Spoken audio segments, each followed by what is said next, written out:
Zee 24 तास एक पाऊल पुढे.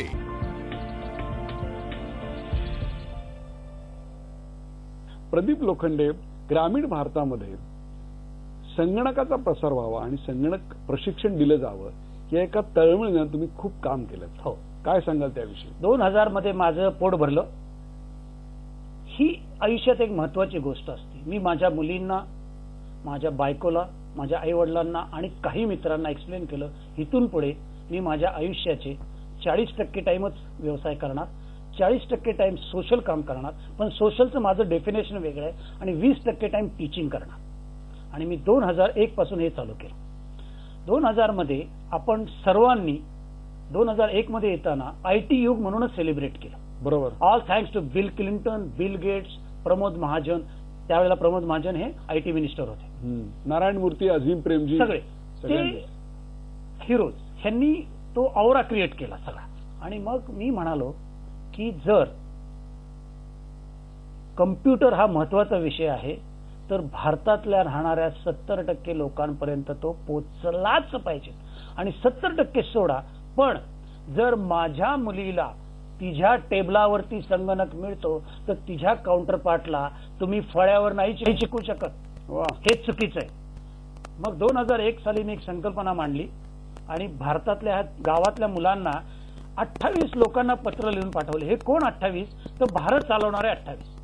भारत चालवणारे गावातले 28 नाही, शहरातले 28. शहरातले. मग त्यात पंतप्रधान, स्पोर्ट्स मधला, मीडिया मधल्या, असे सगळ्या लोकांना. आणि त्यांना मुलांना एकच वाक्य लिहायला सांगितलं. माझं मीडियम काय माहिती आहे तुम्हाला? Post card.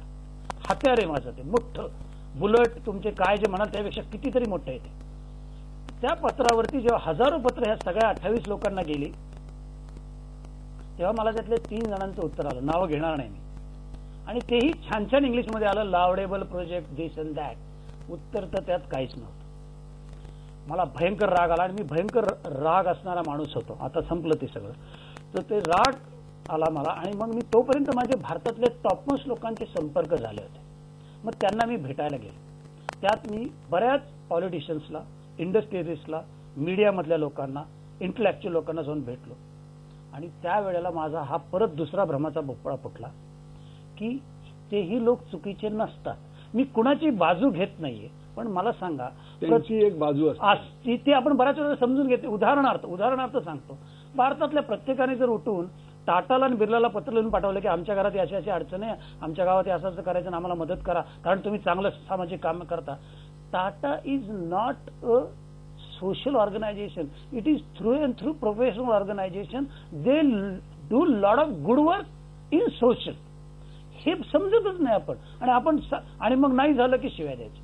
पॉलिटिशियन, मी परत बाजू घेत नाही किंवा त्यांना ग्लॉरिफाय करत नाही, पण मला सांगा, प्रत्येक जण उठून जर त्या पॉलिटिशियनला पत्र लिहिलं की माझ्या शाळेला संगणक द्या, माझ्या शाळेला भिंत बांधून द्या, माझ्या शाळेत टॉयलेट करा, माझ्या शाळेत हे करा, माझ्या शाळेचंच उदाहरण घेतो, शक्य नाही.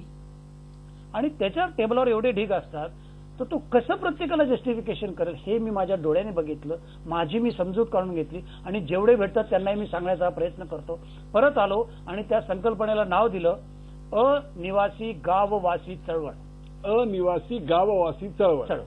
याचा अर्थ असा, प्रत्येक जण ह्या देशात राहणारा आणि ह्या देशातला परदेशात राहणारा हा अनिवासी गाववासी आहे.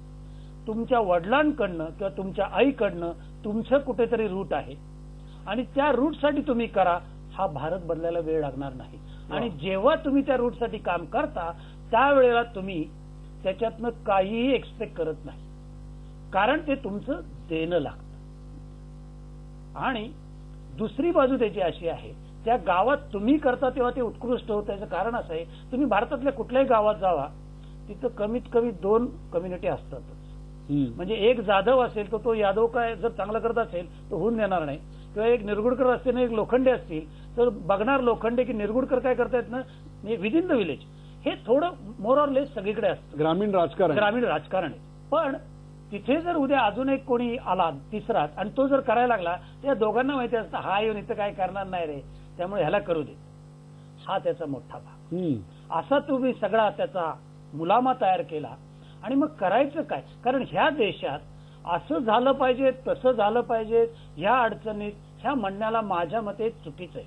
आपण केलं पाहिजे. सोल्युशन आणि action, these are the only दोन शब्द जर ह्या देशाने लक्षात ठेवले तर हा भारत बदलायला वेळ लागणार. प्रत्येक घरात आज, मग ग्रामीण असो का शहर, टिपिकल मिडल क्लास म्हणते मी, माझा मुलगा किंवा माझी मुलगी ही फक्त शेनशाह, गानकोकिळा किंवा मास्टर ब्लास्टर ह्याच्या खाली काय विचारच नाही कोणाच्या डोक्यात. अहो, किती गानकोकिळा होणार, किती मास्टर ब्लास्टर होणार, किती शेनशाह होणार, हे तरी मला एकदा सांगा. तर हे कुणीतरी कडवट गोळी द्यावी लागणार आहे की मित्रांनो, हे सगळे होत नाहीत. आपापल्या जाग्यावरती मला काय बेस्ट येतं, माझ्या मुलीला काय बेस्ट येतं, माझ्या मुलाला काय बेस्ट येतं, ह्याचा विचार करणं आवश्यक आहे.